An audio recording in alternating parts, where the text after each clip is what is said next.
कूजन्तं राम रामेति मधुरं मधुराक्षरम् आरुह्य कविताशाखां वन्दे वाल्मीकि कोकिलम्। रामाय रामभद्राय रामचन्द्राय वेधसे रघुनाथाय नाथाय सीताया पतये नमः।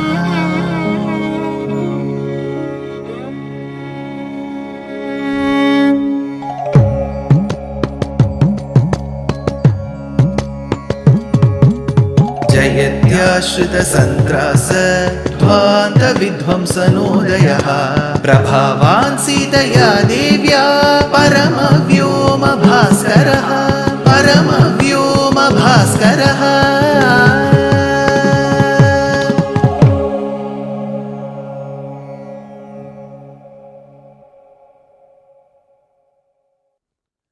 श्रीमते निगमान्त महादेशिकाय नमः। शंकर सुवन केसरी नंदन तेज प्रताप महाजगबंदन विद्यावान गुणी अति चातुर राम काज करिबे को आतुर प्रभु चरित्र सुनिबे को रसिया राम लखन सीता मन बसिया राम लक्ष्मण जानकी जय बोलो हनुमान की। Hanuman, it is all Hanuman throughout in Sundara Kandam. Hanuman, carrying the message of Prabhu Sri Ramachandra that I am there, Sita, I shall come and rescue you, had to levitate himself, leap across the ocean. Initially, when Sampati and the information given by Sampati's son Suparshva that Sita was under the shade of a tree in an island which is ruled by Ravana to the southern direction, many yojanas away.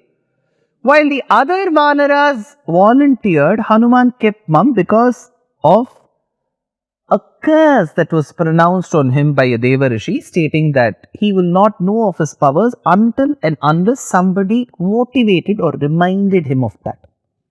That great job is done by the age-old, experienced, devout Jambavan.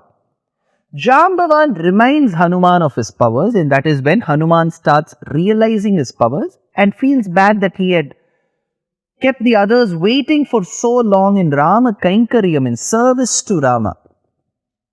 The first verse of Sundara Kandam was also uttered. Tato ravananitayaha sitayaha shatrukarshanaha yesha paramanveshtum charana charite pathi. Tato ravananitayaha sitayaha, to meet Sita, who is in the Pradesham of Ravana, shatrukarshanaha, Hanuman goes. Hanuman is referred to as Shatrukarshanaha. What does Shatrukarshanaha mean? The commentator Govindaraja in his commentary Bhushanam states, Gu shabdaha stva andhakaraha syad ru shabdhastan nirodhakaha. We have heard of this word Guru, right? Guru is a word that we use across different languages in our Bharata Desham. Gu, the letter Gu, stands for Andhakaraha, the internal inner darkness. See, when it is dark outside, we can't find a clear path. We generally have a torch with us. We carry the candle, we carry the lamp.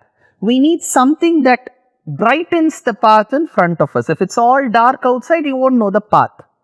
Same is the case with the inner mind as well. There are so many situations in our lives where we are clueless, directionless, pathless, in fact lightless. We are in the dark. So this inner darkness, which torch should I use? Because torch is meant externally. Can I swallow the torch? Can I swallow the lamp? Can I swallow the candle so that there's brightness inside? No. For the darkness outside, I need the physical light. I need a torch, I need an emergency lamp, I need my phone, I need a candle, all this physically I need. For the internal inner darkness, I need knowledge, which is the light. Knowledge is power, knowledge is light. So, for the inner darkness that we all face, gu swa andhakaraha, gu denotes the inner internal darkness. The only way to remove that darkness is when knowledge is bestowed. So, two things that light does physically is, it removes the darkness and it gives light. Similarly, knowledge removes the various enemies that we have internally, inner, and then restores and bestows good knowledge. So, Ru Tan Nirodhakaha, the one who removes the darkness, is referred to by the letter Ru. Inner darkness is referred to by the letter Gu.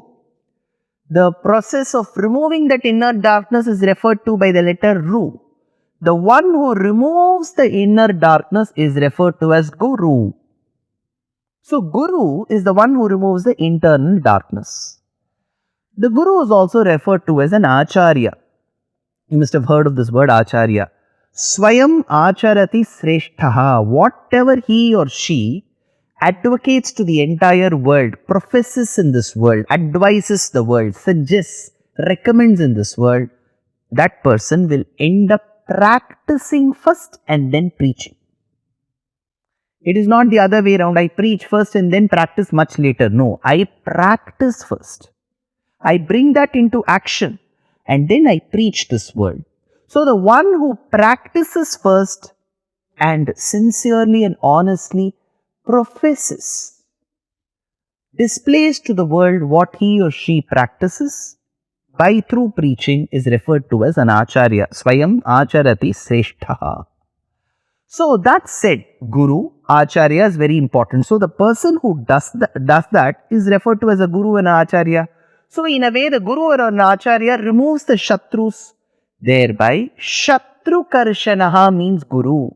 That is why the first verse of Sundara Kandam states, Tato Ravana Nitayaha Sitayaha. To meet Sita, who was housed in Ravana's territory, Shatru Karshanaha goes. Who is the Shatru Karshanaha? Hanuman. Who is Hanuman? Like an Acharya. Then what is the need to mention Sita? What does Sita represent? The commentator states, Sitayaha Anadi Bhagavat Paratantra Chetanasya, the one who is eternally subservient to Paramatma, that Jivatma is mentioned through Sita. What does Ravana mention, or what does Ravana indicate? Ravayati asat pralapankaratiti Ravanaha avivekaha. The exact antonym to wisdom is what is represented through Ravana. The one who is subservient to Paramatma, which is the Jivatma, is referred to as Sita. So Sita is in the clutches of Ravana, which means Jivatma is in the clutches of Aviveka. To rescue Jivatma from Aviveka comes the Acharya Shatrukarshanaha called Hanuman. So this is indicated in this shlokam. Now, after having prayed, offered his obeisances to his Acharya, Sasuryaya, Mahendraya, Pavanaya Swayambhuve, Bhutebhyas Chanjalin Kritva Chakara Gamane Matim. So, Hanuman started his sojourn. Now, before he could levitate, he first uses all his Ashtama Siddhis knowledge and then shows his power. See, whenever I am no wrestler, but I've seen quite a few such competitions of wrestlers.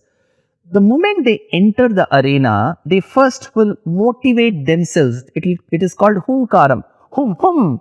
They will hit their biceps. Don't look at me, I have none. So, the person who is a wrestler will start doing it to himself. Similarly, Hanuman has to motivate himself. Enough. Done with the motivation what Jambavan and the other Vanaras have given. He has to motivate himself.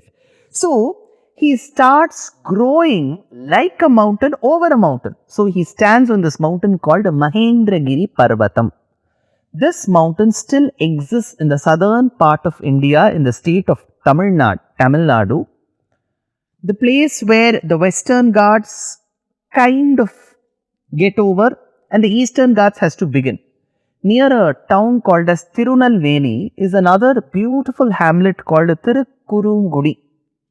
This Tirukkurungudi is an extremely important Divyadesham sung by the mystic saints called as the Alvars. One of the Alvar, Nammalvar states, Enganeyo annai neergal ennai munivadaneer nangatkola thirukkurungudi nambiyai naan kandapin. Shanginodum neniyodum tamarai kangalodum shenganivai vonninodum shelginnadu vennenjame. So in this beautiful hamlet, in its proximity are the hills. One of them is referred to as Mahendragiri. And it is from here where Hanuman stood. While all the other Vanaras were looking up to their hero called Hanuman, Hanuman stood over this mountain like a mountain. He grew in that mammoth a size. While he was doing so, the pressure, because as you grow, the weight also goes up.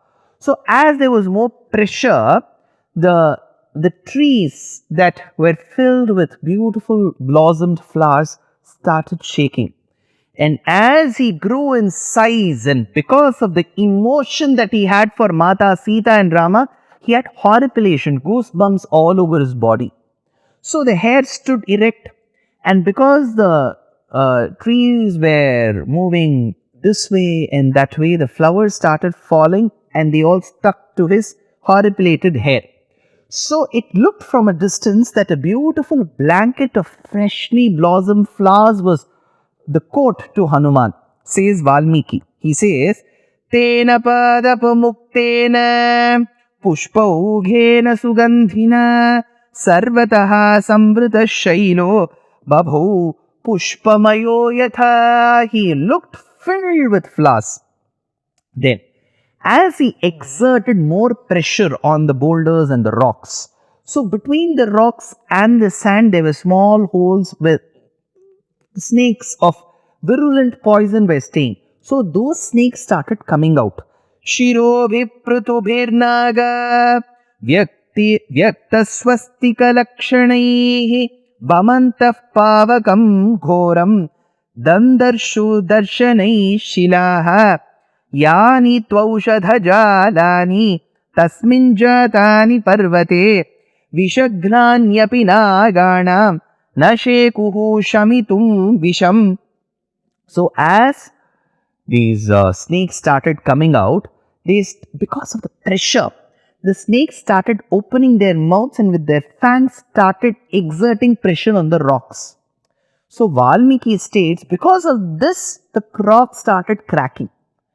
And the saliva of the snakes that also contained their poison started flowing. So there was a thin stream of the saliva with the poison of the snakes going on one side. The snakes with their fangs exerting pressure on the rocks and the rocks developing minor cracks.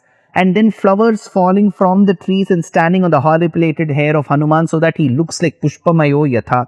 While all this happened, the Vidyādharas, a community called the Vidyādharas, stood amazed. Says Valmiki, Darshayanto Mahavidya Vidyādhara Maharshayah Sahitastasthura Viksham Chakruscha Parvatam. They all stood amazed.